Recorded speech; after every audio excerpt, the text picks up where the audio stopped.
मेरे मोमिन बंदों से कह दो कि नमाज पढ़ा करें, और उस दिन के आने से पेशतर जिसमें ना अमाल का सौदा होगा और न दोस्ती काम आएगी, हमारे दिए हुए माल में से पोशीदा और अलानिया खर्च करते रहें। अल्लाह ही तो है जिसने आसमानों और जमीन को पैदा किया और आसमान से मे बरसाया, फिर उससे तुम्हारे खाने के लिए फल पैदा किए और कश्तियों और जहाजों को तुम्हारे जेर फरमान किया ताकि वो समंदर में उसके हुक्म से चलें,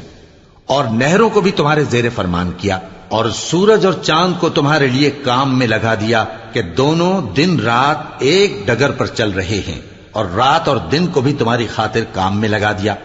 और जो कुछ तुमने मांगा सब में से तुमको इनायत किया। और अगर अल्लाह के एहसान गिनने लगो तो शुमार न कर सको, मगर लोग नेमतों का शुक्र नहीं करते। कुछ शक नहीं कि इंसान बड़ा बेइंसाफ है, नाशुक्रा है।